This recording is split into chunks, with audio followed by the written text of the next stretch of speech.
At the front, though, it's the Nissan versus the BMWs. As the lights go out, away they go. It's a terrible start from the pole-sitting car, and actually a really good one from the Jamie Going Ford Fiesta, which goes 3 wide for the race lead. It's already going to clear the Sheed and Eidson BMW. He's got Tom Stanaway coming around the outside in his BMW, though. Bit of contact there in the midfield, I spotted. One of the Mark III MX-5s was getting into, I think, the Toyota Celica. They've just about all managed to get through without too much of an incident, though. Yeah, cleanly through and off down the Craner curve for the first time.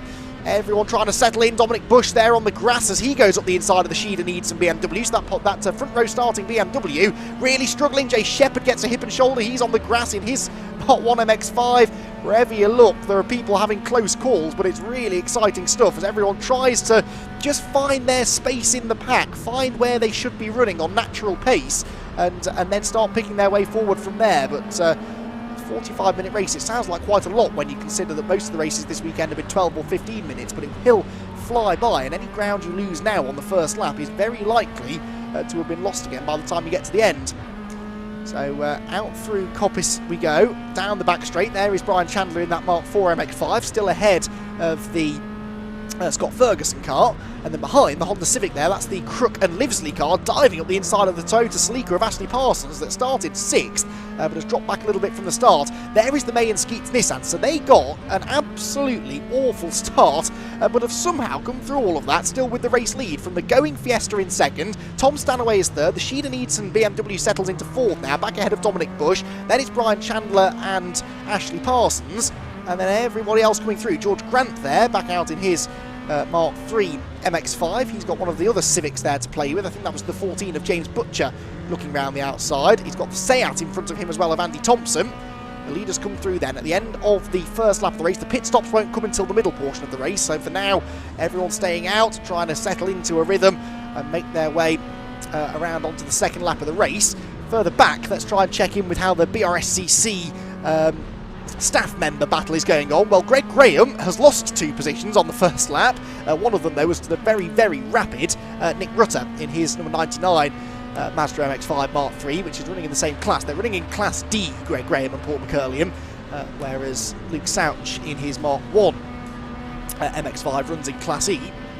And the 24th for them, and it's 32nd at the moment for Souch, but within their classes, Graham and McCurlian are 7th in class, Luke is 5th. So, although he's behind them on the road, he can actually claim that he's doing better within his class in the early stages, but I'm sure that Greg and Paul will try and do something about that as the race wears on. Through Coppice go the midfield runners then, turning through that blind right-hander. Tom Stanaway there, right on the tail of Jamie Going. That's for 2nd place then, the BMW against the Ford Fiesta. And just as they disappeared from shot there, the BMW was pulling out of line to try and maybe snatch that 2nd place away into the chicane. I'm saying it's Jamie Going in the car. I don't know for sure who started in that Jam Sport car, the number 46, because it was a late entry as well into the entry list, so we don't have any indication of who the second driver is, other than it's another Going. But did the BMW get through? We'll find out at the end of the lap, I guess. At the moment, we're following Ferguson, who's ahead of the Crook and Livesley Honda Civic, towards Goddard. Stanaway did not get through. I just caught a glimpse of him there. He's still stuck behind the Going Fiesta. Good battle coming through here. The Celica just about staying ahead. That's Parsons. The Caterham then of Carlton and Butler behind. Seat coming through in the background as well. The Wright and Plowman MX-5 did get out there, by the way, the number 11 car, even though I'd heard a rumour that it wasn't going to be starting, but it is out there. No major changes that time, though. The Celica, though, and the Caterham both getting ahead of Alex Tate's Renault Clio there. That's the blue car in shot, so that's 9th for Parsons, 10th for the Caterham, and down to 11th place overall for the Renault Clio, which is in the same class as the Caterham, would you believe? Oh, that's a shame. That's number 22 off the road. Number 22 is Chris Fantana, who only got 1 representative lap in qualifying anyway, and qualified at the back, so I suspect that that is a mechanical issue that's been there all day, really. Side by side, nice move there. That's for 7th place. The Crook and Livesley Civic moving ahead of the Scott Ferguson MX-5, and that is for class position. Both of those cars running in Class B. That was for 3rd place in the class, a class that's being led by Tom Stanaway and the Sheed and Eidson BMW. Marshall's very bravely moving the MX-5 out of the way underwaved yellow, so no need for a safety car. That's excellent news. May and Skeets, by the way, 1.6 seconds clear now of everybody else at the front of the field. The Going Fiesta is then second, 1 second clear of Tom Stanaway, who's got a little bit of attention now from the Sheed and Eidson BMW, and then another one of those Fiestas in the shape of Hugo Bush right behind. Down into the Melbourne hairpin then, lap number 3 about to be completed. And let's see what's happening elsewhere in the field. The Celica coming up behind, the leader comes out of the final corner. They're all pretty equidistant at the moment, aren't they, those top 3? The Sheed and Eidson BMW fading, which tells me that whichever driver is in the car now is perhaps not the one that set the lap time in qualifying. Brian Chandler there really running out wide through the final hairpin. And as we scan further back in the order, let's check back in, shall we, with our friends and colleagues at the BRSCC. The number 10 MX-5 of Greg Graham is running 24th apparently at the start of the last lap, so he'd lost another position or so. That is George Grant going through, so he's not going to be in this next group. There are a couple of MX-5s in this group. Nick Rutter going through, I think it's the blue car, is it? No, it's not. That's Humphrey. It's another one of the Mark III MX-5s then about to come through. There goes the Adcock car. So actually no, I beg your pardon, it was the number 10 car. Greg Graham confusing me there because he gained a couple of places, so I think it was the blue MX-5 that went through Redgate corner. So Greg Graham then in that number 10 machine picking up a place at the expense of the number 33 ahead of him. Down the hill they go then. See how close the competition can be between some of these MX-5s. So that's the Wrighton Plowman car. It should be about 3 or 4 cars behind that one, where the number 10 is. We've got the Ford Fiesta, Nick Rutter, the orange MX-5, all of these Mark III MX-5s running in Class D. And there comes, I reckon, around the outside of the Clio, yes, that is Greg Graham making, hold your breath, another overtake. And that now puts him into 22nd place. A very fetching livery on that. Oh no, but that is not, that is the number 191 of Humphrey, so I'll get this right in a moment or two. There are too many Renault Clios battling with Mazda MX-5s. It's the red one then. We'll change from the blue to the red, shall we? Oh, never mind, there's a shunt at the chicane. That's the number 4 of Andy Thompson, and the 59 of, that's the New Malden Court Honda Integra, and they have tangled pretty spectacularly down at the chicane. So, a lot of damage done there to the front of the Seat, and they were running pretty well, weren't they? Thompson was 13th and the Integra was ahead of them in 12th.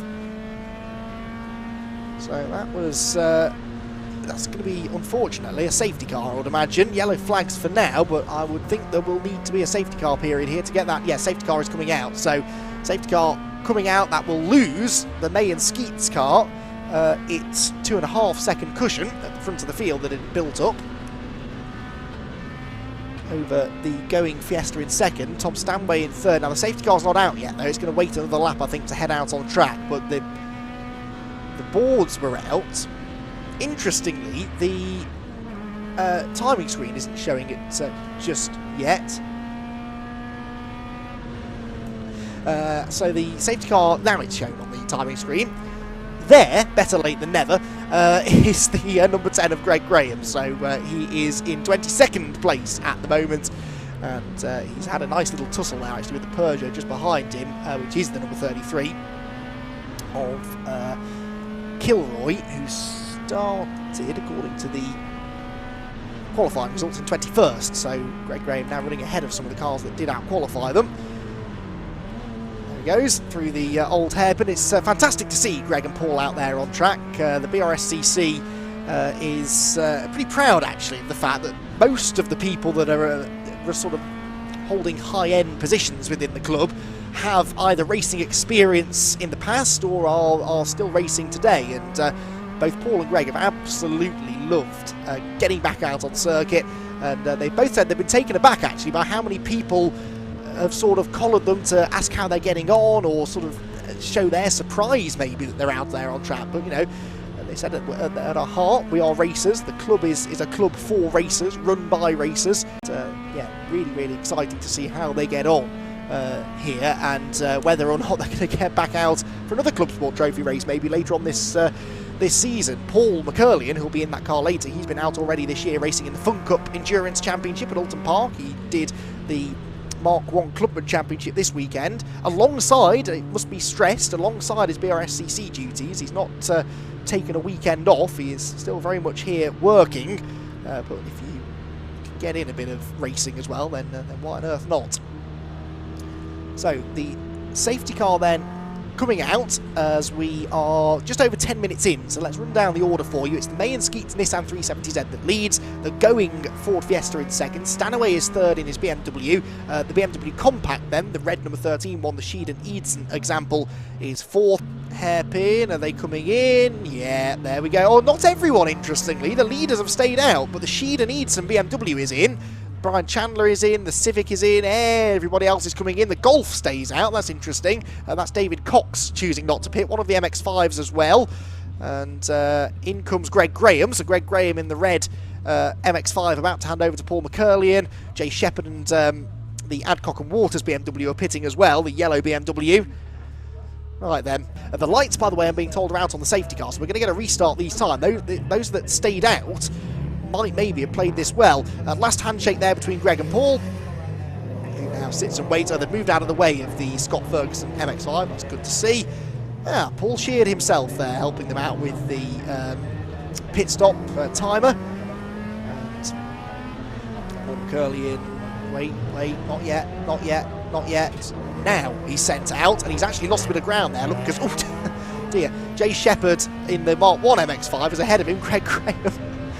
Enjoying that, I think. That was quite a close moment there with one of the other cars. Right, we've got two races now. We've got the race between those that are pitted. They're heading out on track. And look, in the background, the safety car is in, and the David May and Mark Skeets Nissan is going to come across a bunch of cars that are fresh out of the pit lane. Some of them look at being held in the pit lane. You've got the two Fiestas that are pitted. This is about to get too confusing for words now, because the majority of the field pitted there behind the safety car. There were a handful of them that didn't.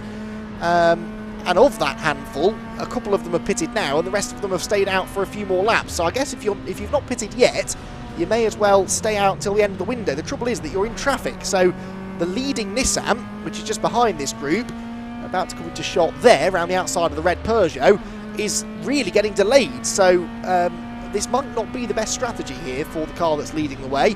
Tom Stanaway is second in the BMW, the white and yellow BMW. 3 wide, Adam McLean's. This is getting dicey.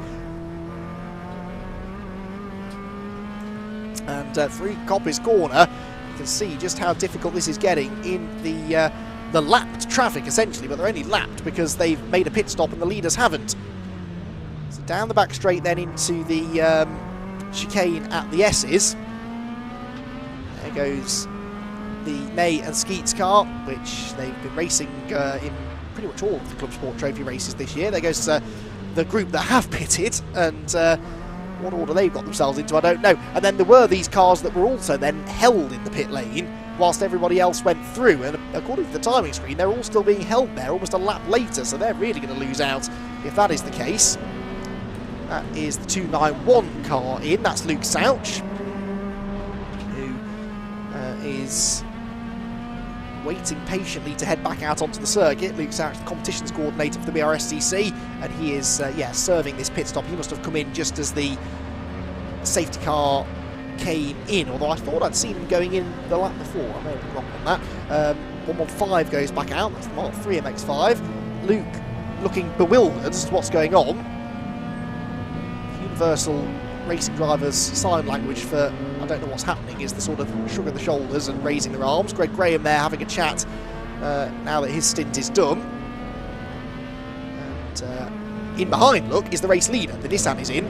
So David May and Mark Skeets are executing their driver change.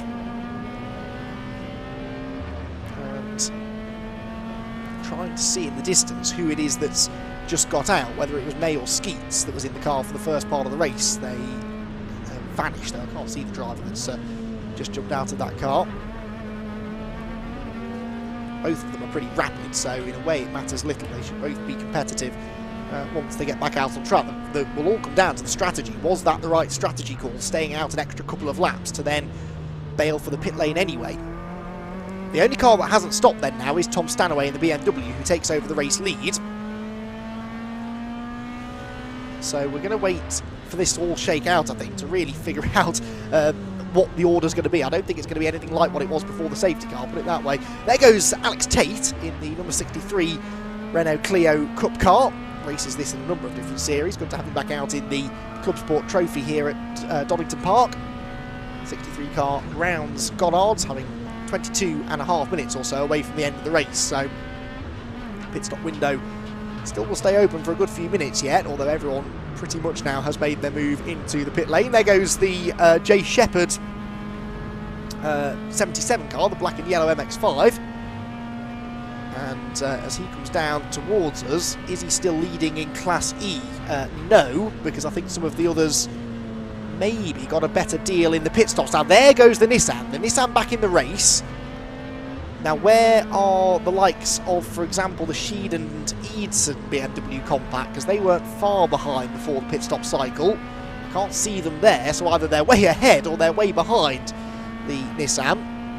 Jay Shepherd there, diving up the inside of the Peugeot. That is for position, I think, isn't it? Yeah, Kilroy actually got past him at the start of the lap, and then Jay Shepherd gets him back again out of the old hairpin, and then points to the left because he's trying to let the car that was leading the race earlier on through. The Nissan powers by.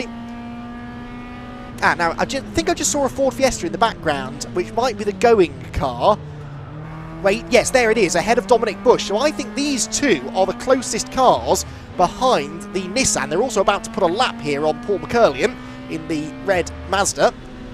So the Fiesta of the Goings goes through, hops over the curb as well, and they are chasing down the Nissan. Whether it's for the lead or not, I'm not entirely sure yet because of the weird and wacky timing of the pit stop window, but at the end of the lap I'll be able to tell you exactly where that Nissan is. Well, the answer is they're a long way behind the likes of the BMW of Sheed and Eidson, because they've just gone across the line now in second place, but the highest placed car that stopped. So it is the number 13 BMW that leads the way. It's the 199 Mark IV MX-5 that is second of Brian Chandler, some 10.7 seconds behind him.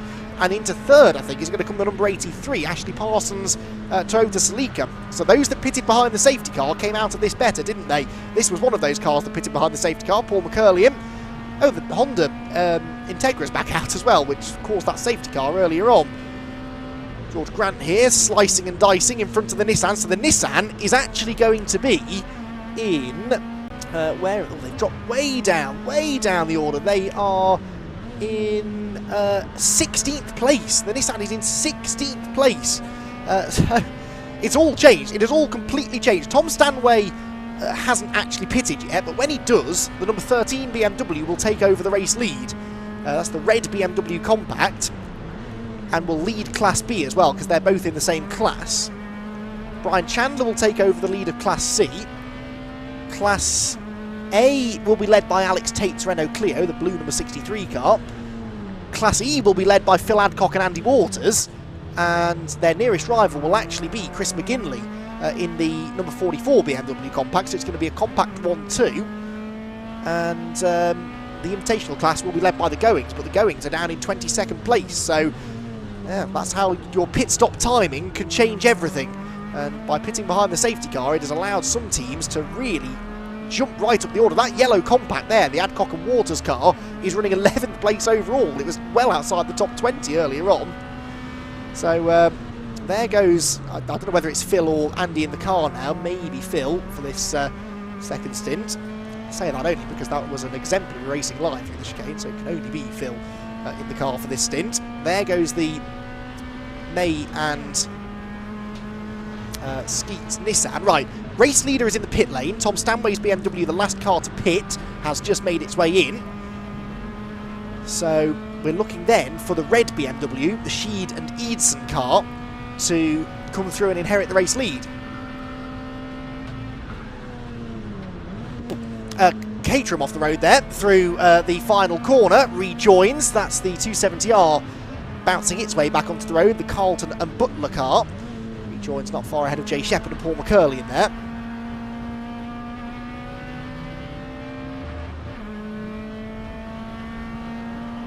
So as the field heads across the start-finish line, you can see just to the left of shot the Tom Stanway BMW win, but we do think that he's going to lose the race lead to the Sheed and Eidson car, which is getting away from Brian Chandler at the same time.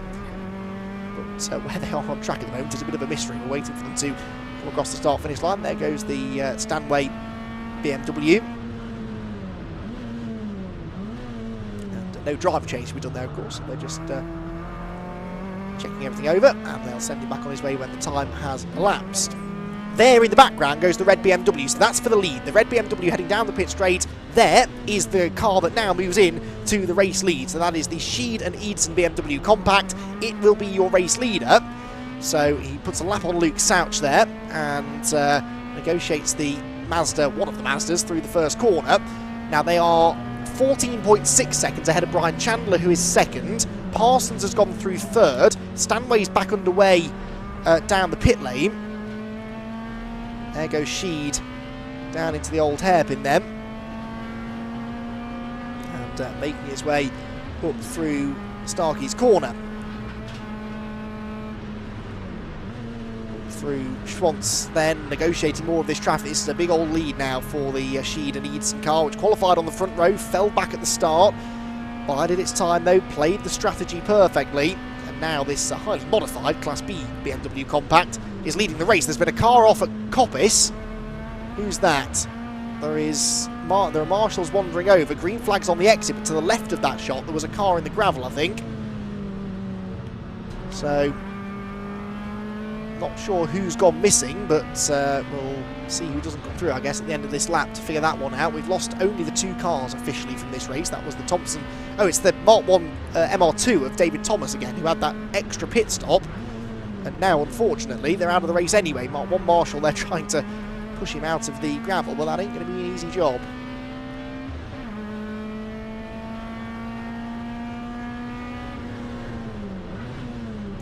Into the final hairpin then goes the BMW. It is still showing second on the timing screen, but it should be now properly reinstated as the race leader as the timing screen updates this time. So let's establish the gaps then. It's a big gap between the top 2, but then there are some interesting battles further back. There goes the race leader. That is the Sheed and Eidson car that leads the way. Now, Tom Stanway is not second. That will BMW will drop down the order momentarily. The Mark IV MX-5, the red car coming towards us now, that car is in second place, and the Celica, I think, behind it there, the white car with the green wing mirrors, is in third. That's the Parsons Celica, and it's lapping fractionally quicker than the MX-5 ahead. Then you've got the black 7th place is going to be the number 14 Honda Civic going through next of James Butcher. Then you get Tom Stanway. So Tom Stanway's BMW there with the yellow bonnet just ahead of the car that led the race earlier on, David May and Mark Skeets. They're 45 seconds off the race lead. So that's how much time they lost. The race leader's long gone. He's halfway around the next lap. And just through pitting a couple of laps too late, they've unfortunately, unless we get another safety car, thrown away their chances of winning the race. So that shows you the sort of gaps at the front of the field and the effect that the mistimed pit stop can have on you. So Sheed and Eidson then continuing to lead the way. Now, where do we have some close class battles, maybe? There's usually one of them at this stage of the race that is reasonably tight. Class E, maybe. No, Adcock and Waters have a big margin, actually, in Class E. McGinley is probably about 6 or 7 seconds back, although that is a good group of cars to try and pick out, actually. The Adcock and Waters yellow BMW Compact, which has a big group of Class D cars behind it, but then in amongst it... Oh, that's Scott Ferguson. Never mind. Scott Ferguson off from 4th position. And that is up at McLean's corner. Scott Ferguson has binned it, and he's in the gravel. The marshal there having a chat with him. He's absolutely okay, but he's just negotiating how best to get the car out of the way. It's clearly stuck, though. It's not going to move on its own accord. Marshal there pulling the towing eye out so that it's ready for the live snatch, which should be able to happen in the next few minutes. We shouldn't need a safety car for this. Be able to cover that under double waved yellows. There goes Nick Rutter through, number 99. He's lost out a bit out of all of this as well. Nick Rutter was running pretty well. There comes the yellow compact then, so that is leading in Class E. Second in Class E is another one of the BMW compacts, which I don't think is too far behind, looking for the number 44 of Chris McGinley. So Phil Adcock and Andy Waters then hopping over the curbs. They're losing places here, but it doesn't matter. It's not for class position. They don't really care where they finish overall. I know Phil's going to tease me for saying that, but you know what I mean. It's all about the class position that matters. And the Peugeot that goes through there, that is not for class position. It's the next to the compacts then that is chasing them down. Paul McCurlian actually is one of the cars in the group just behind as well, in 24th at the start of the lap. I know that Phil and Andy don't need to be racing these cars, but they're really not racing them, are they? Pulling well out of the way of the 191 Mazda MX-5 of Stuart Humphrey. So there is the Class E leader, the yellow BMW. Now, how far back is the next compact? Is the white compact in the background? So is that gap coming down? Andy Walters and Phil Adcock do a 2 minutes 2.8. McGinley, a 1:59.7, he is catching them. So Chris McGinley, over the next few laps in that white BMW, just being overtaken by Nick Rutter in the Class D Mazda MX-5, is lapping quite a bit quicker than the class leader. And we could have a bit of a resumption of the Compact Cup action that we've enjoyed this weekend for a class victory here within the Club Sport Trophy. So there is the Adcock Waters car, hammering its way down through the old hairpin. And running in 22nd place overall. The Mazda MX-5 behind is Paul McCurlian, the red car. And this is going to be a fight for position overall, albeit not within the class. Paul sweeping through there, and he should be able to pick off the BMW before much longer. Oh, that's Scott Ferguson back underway and almost spins back into the track. That would have been embarrassing. He's got a lot of dirt on the tyres. There may even be damage. He's off into the gravel again, actually, through Coppice Corner. So Scott Ferguson in strife. Paul McCurlian alongside the BMW, which doesn't really appear to know that he's there. And Paul might be having words with him in the paddock afterwards for that one. Fires the MX-5 through the chicane, tries to carry the speed down to the hairpin. We'll look to move through on the inside line here, and yes, this time Paul is going to go through. Almost became a part of this battle as well, so McCurlian picks another one up then. 22nd place now for him. What progress is the May and Skeets car making? Well, they just picked up another 2 places. They're importantly ahead of Tom Stanway now. So of those that pitted after the safety car, then Nissan is now ahead of the BMW into 5th place overall. 3.8 seconds behind the Crook and Livesley Honda Civic for 4th. So just getting himself out of the way. That yellow flag shouldn't stay out for long. But in this battle for Class E, it's going to hot up fairly shortly, I think, isn't it? As Jay Shepherd gets himself closer and closer to the class leader. Into the pit lane, meanwhile, has come the Mark IV MX-5 of Brian Chandler. So Brian Chandler, who was running inside the top 5 or so, is in the pits with a problem, unfortunately. Not sure what that is, but that's a shame for the Mark IV Mazda. Great to have it on the grid. I wish we had a few more of them out there racing in this country. Paul McCurlian's got himself a bit of an MX-5 Super Cup battle to have there. He's got Nick Rutter in the orange car, and in between them is the 191 of 191 Stuart Humphrey. Brian Chandler's run out of fuel, Scott Woodwist tells me. We're not even close to the end. There are 8.5 minutes to go. There, either a faulty fuel gauge or a fuel leak even could be an option. But yeah, that's unfortunate for them. So the Mark IV MX-5 out of the race. The Mark III's, though, still going strong. Nick Rutter here pulling up alongside the 101 car heading up the hill. Sorry, 191 of Stuart Humphrey. And allowing Paul McCurlian to get away slightly now. We are into the final 8 minutes of the race then. And the Sheed and Eidson, number 13 BMW, leads the way. David Sheed and Malcolm Eidson, they've won a number of these Club Sport Trophy races in the past. There's Brian Chandler. Shrug of the shoulders. We know what's happened. We just don't really know why it's happened. It's Johnny Greensmith, isn't it, there, who's helping run the car clearly, along with the Paul Sheard team. Now, here's this Class E battle then. Jay Shepherd and Chris McGinley. Are they still catching the Adcock and Waters car? They did a 2 minutes 2.3. Oh, yes is the answer. They're a few seconds a lap quicker than the yellow compact. So we're going to have a fight for the class lead here going into the final few minutes. Nail-biting stuff this. Oh dear, that was sideways for one of our Mark III MX-5s. Dicing coming out of the final corner with a couple of Renault Clios of different generations there. That is the, it's the close racing car, isn't it, I think, of 115, Andrew Dyer, who I think has been racing in the City Car Cup this year. Looking to make the step up into the MX-5 Super Cup next season, I believe. So using this as a bit of a taster, getting stuck well in. He's running in the 115 car, a really strong 16th place actually, 4th in Class D. So they head down through the crane of curves. This is for position, I believe, for the most part. Yeah, the Clio's, the MR2, he's fighting all of this lot for overall position, and actually in some cases for class position. Because both of those Clios are within the same class as him. The MR2 catching them is not, the number 17 of Pete Seeley, but the Clio sandwich here that Dyer finds himself in is all for a podium place in Class D.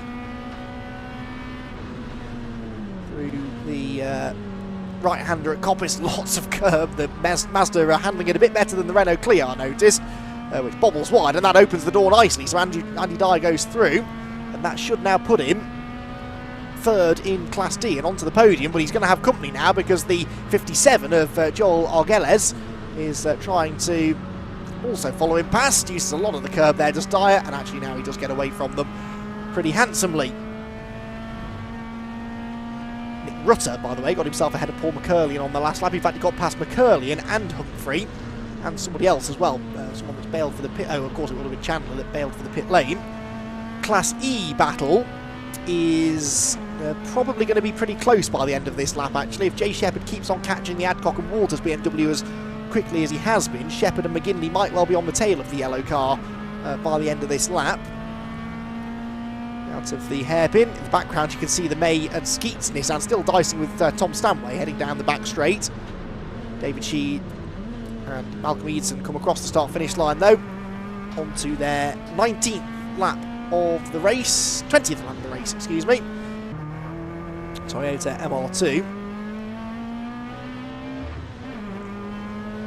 Plenty more traffic though to clear here, which includes this podium fight within Class D. Very wayward line there through the grain of curves.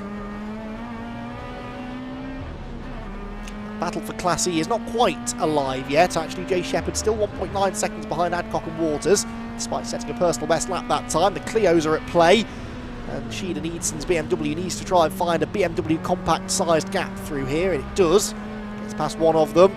This is something that people often forget about, particularly multi-class racing. Even if you're leading the way comfortably, you're still doing lots of overtaking. It still feels like you're racing some of these drivers sometimes.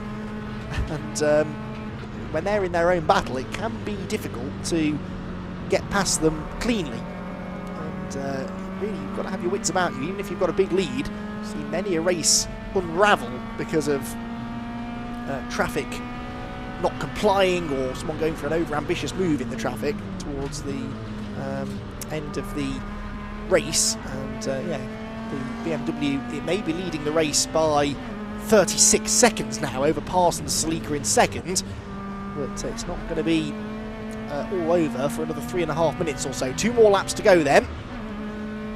There goes the wounded Integra after it's off. It's got front and rear end damage, no rear wing, no front bumper. Still plodding along though. Out of the final corner goes the BMW. Parsons second. May and Skeets, by the way, and their Nissan are back onto the podium now. And they're only 3.1 seconds behind the Salika of Parsons. So we could still get the Nissan into second place. And they've got Tom Stanway only 0.8 of a second behind them too. So very close for second, third and fourth. It's the crane of curves. And Luke Souch about to be negotiated once again. How's Luke getting on?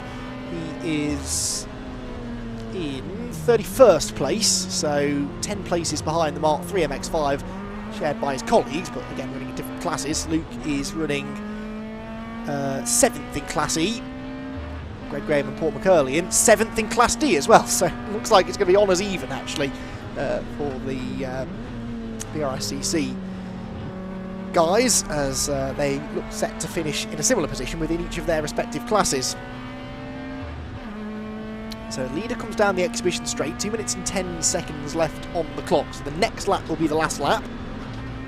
And David Sheed and Malcolm Eadson well on their way to another one of these BRSCC Club Sport Trophy victories. They weren't necessarily the fastest team here this weekend, but they've used a bit of guile and a bit of strategy by pitting at the right time to wind out the race leaders. Wouldn't be at all surprised to hear that driver in the car at the moment doesn't even know that they are leading. We're getting some pit stop infringement penalty. Oh, what was that? Smoke out of the bottom of, was it tyre smoke or was it fluid? Looks looks okay now. That was really strange. Unless my eyes were just... Oh, it might well have been the car in the background locking up, I suppose. Onto the final lap goes Sheed and Eadson then. Just to quickly finish the point I was about to make, cars 44, 72, 63, 115 and 129 all being given pit stop infringement penalties. I don't know what the penalty will be. At this late stage of the race, it's too late to serve a drive-through, so it may be time added on to their race, perhaps. We'll try and get you some more news on that as and when I find the information out. So out onto the last lap goes the David Sheed and Malcolm Eadson BMW. Negotiates George Grant's Mark III MX-5 there. As it slides and bounces its way down through those Carrera curves. That Class E battle, by the way, it looks increasingly likely that Adcock and Waters are going to hang on. They're still 1.25 seconds ahead of Jay Shepherd, who's 3.1 ahead of Chris McGinley now, so I don't think Shepherd's got quite the time, or the speed actually, to catch the Adcock and Waters car. Wait until they cross the line though before we confirm that for sure. Up towards Coppice, a couple more back markers here for the leading BMW to find a way past. May and Skeets, by the way, they're still third, but they're less than half a second behind Tom Stanway's BMW.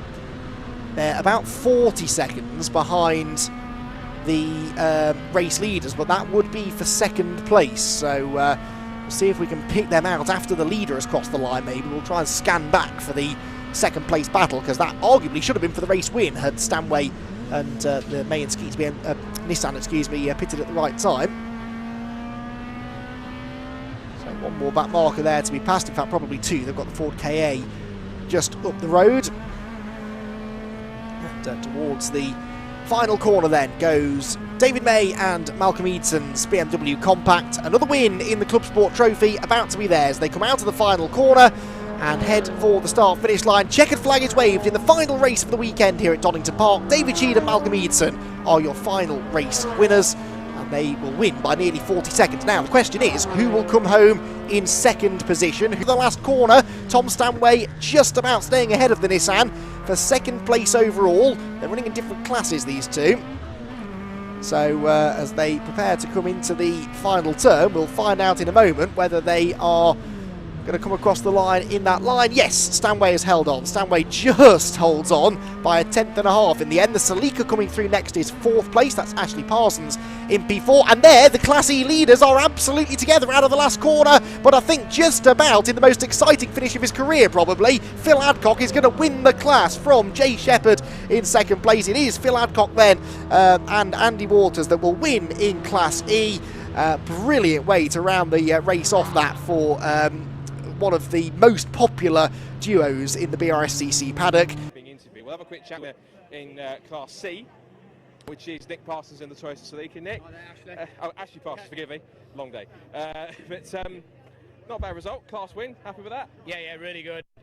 First time in the car today, so yeah, we're coming back next year for a full season. But yeah, it was a good day, enjoyable.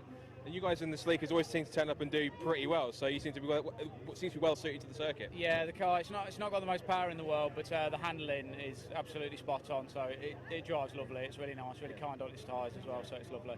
You like the format, Club Sport? Yeah, I do. Yeah, I like it. It's the first time I've ever done a pit stop today, so a bit different. Just making sure timings and everything are right. But yeah, fantastic atmosphere, and what a great bunch of cars and competition. Brilliant. Look forward to seeing you back. Well done. Thank you very much. Cheers. Thank you. Great stuff.